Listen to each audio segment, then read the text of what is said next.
டெல்லி காவல்துறையின் விசாரணையில் இருக்கும் தினகரன் விசாரணை முடிந்து சென்னை திரும்புவது சந்தேகம்தான் என்ற தகவல் வெளியாகியுள்ளது. தேர்தல் ஆணையத்தினால் முழக்கப்பட்டுள்ள இரட்டை இலை சின்னத்தை மீட்பதற்காக அதிகாரிகளுக்கு 50 கோடி ரூபாய் வரை லஞ்சம் கொடுக்க முயன்றதாக தினகரன் மீது டெல்லி போலீஸ் வழக்கு பதிவு செய்துள்ளது. தினகரனுக்கு இடைத்தரகராக இருந்த சுகேஷ் சந்திரசேகரையும் கைது செய்துள்ளது டெல்லி போலீஸ். அவரிடம் விசாரணை செய்தபோது தினகரன் லஞ்சம் தர முயன்றதை ஒப்புக்கொண்டுள்ளார். இதையடுத்து டெல்லி போலீசார் சென்னைக்கே வந்து தினகரனுக்கு சம்மன் கொடுத்து சென்றனர். ஏப்ரல் 23ஆம் தேதி தினகரனும் டெல்லி சென்று குற்றப்பிரிவு புலனாய்வு காவல்துறையினர் முன் ஆஜராகினார். தினகரனோடு அவருடைய உதவியாளர் ஜனார்த்தனனையும் விசாரணைக்கு அழைத்திருந்தனர்.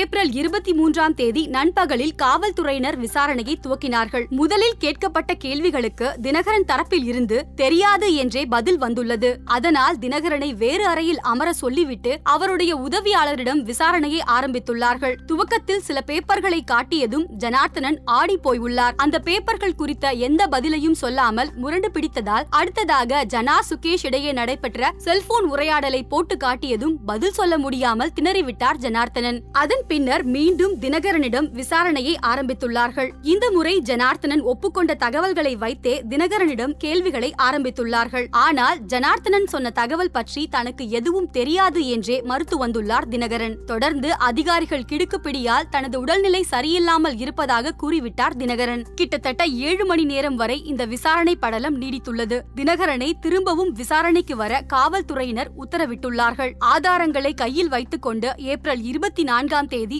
மீண்டும் கேள்விகளை ஆரம்பிக்க உள்ளார்கள். அனைத்து ஆதாரங்களும் கைப்பற்றிய பிறகுதான் நாங்கள் விசாரணையை ஆரம்பித்துள்ளோம். எங்கள் கணிப்புப்படி அவர் எங்களிடம் எதையும் மறுக்க முடியாது. ஒரு நிலையில் ஒப்புக்கொண்டுதான் ஆக வேண்டும். அப்போது அவருடைய கைது தவிர்க்க முடியாது என்கிறார்கள் விசாரணையில் ஈடுபட்டுள்ள அதிகாரிகள். மத்திய அரசு ஏற்கனவே சசிகலா குடும்பத்தின் மீது ஏக கடுப்பில் இருக்கும் நிலையில் இந்த வழக்கை வைத்து அந்த குடும்பத்திற்கு நெருக்கடிகளை கொடுக்கும் என்ற பேச்சு உள்ளது. அதிமுகவின் 2 அணிகளின் பேச்சுவார்த்தை ஏப்ரல் 24ஆம் தேதி நடைபெறும் என்று எதிர்பார்க்கப்படுவதால் அந்த நேரத்தில் தினகரன் தரப்பு சென்னையில் இருப்பதை மத்திய அரசு விரும்பவில்லை. இதனால் டெல்லி காவல்துறையின் விசாரணை வளையத்தில் இருந்தே தினகரன் மீண்டு வருவது கடினம் என்ற தகவலும் உலவுகிறது.